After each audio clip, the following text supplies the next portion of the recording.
Malayalam big boss season 7 ലൈവിൽ ഇപ്പോൾ നടന്നുകൊണ്ടിരിക്കുന്ന ലക്ഷ്മിയും അതേപോലെ തന്നെ ശാരികയും സംസാരിച്ചുകൊണ്ടിരിക്കുകയാണ്. അവർ സംസാരിക്കുന്ന അനീഷിനെ കുറിച്ചാണ്. അനീഷേട്ടൻ ഒരു 45 ദിവസം ഈ ഒറ്റയ്ക്ക് നടന്ന് അനീഷേട്ടനെ ടാർഗറ്റ് ചെയ്തതുകൊണ്ടാണ് അനീഷേട്ടൻ ഇങ്ങനെ ഹൈപ്പിലിട്ട് എത്തിയത്. ഞാനിവിടെ പലവരോടും പറഞ്ഞിട്ടുണ്ടായിരുന്നു, അനീഷിനെ ടാർഗറ്റ് ചെയ്യരുത്, അത് അയാൾക്ക് പുറത്ത് ഹൈപ്പാകും, പുറത്ത് അയാൾ സ്റ്റാർ ആകുമെന്ന് ഞാൻ ഇവരോടൊക്കെ പറഞ്ഞ് മനസ്സിലാക്കി കൊടുത്തതാണ്. ഞാൻ അയാളുമായിട്ട് സംസാരിച്ചപ്പോൾ എനിക്ക് മനസ്സിലായ ഒരു കാര്യമുണ്ട്. അനീഷിൻ്റെ ഒരു കാര്യമാണെന്ന് വെച്ചാൽ, അനീഷ് പല കാര്യങ്ങളും പഠിച്ചിട്ടാണ് ഇവിടെ ചെയ്യുന്നത്. ലക്ഷ്മിയാണത് പറയുന്നത്.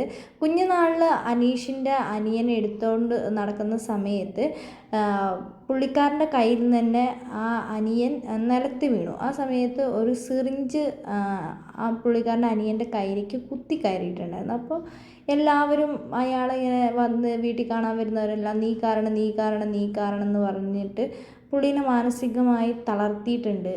പുള്ളിക്കാരന് പെട്ടെന്ന് തന്നെ എന്തെങ്കിലുമൊക്കെ നമ്മൾ ചെയ്യാൻ പറഞ്ഞു കഴിഞ്ഞാൽ പുള്ളിക്കാരന് പറ്റില്ല. അതേപോലെ തന്നെ പുള്ളിക്കാരൻ എപ്പോഴും ആ സോഫേൻ്റെ ഫസ്റ്റ് അറ്റത്തിരിക്കുന്നതെന്ന് വെച്ച് കഴിഞ്ഞാൽ പുള്ളിക്കാരന് അവിടെ ഇരിക്കാനുള്ള കൊതിയും കൊണ്ടല്ല, ഫസ്റ്റ് പോകാനുള്ളതെന്ന് വെച്ചാൽ ആരെങ്കിലും പിന്നെ പറഞ്ഞു കഴിഞ്ഞാൽ പുള്ളിക്കാരന് പിന്നെ ആ ഒരു കാര്യം പറയാൻ പറ്റില്ല. അതുകൊണ്ടാണ് പുള്ളിക്കാരൻ ആദ്യം പോയി ടാസ്കുകളെല്ലാം ചെയ്യുന്നത്. അയാൾ പഠിച്ചിട്ട് വരുന്ന കാര്യങ്ങൾ അങ്ങനെ അയാൾ പറയുന്നത്. പിന്നെ ഇങ്ങനെ നടന്നാലോചിക്കുന്നതൊക്കെ ആ കാര്യങ്ങളാണ് എന്നാണ് പറയുന്നത്.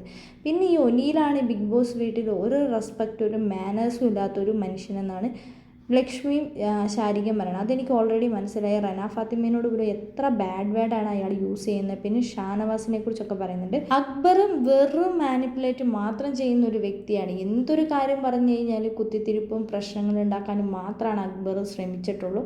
ഇവിടെ പലരും ഡിസർവിങ് ആയവരാണ്, പല കണ്ടസ്റ്റൻസും പുറത്തു പോയവരെന്ന് ശാരികയും പറയുന്നുണ്ട്.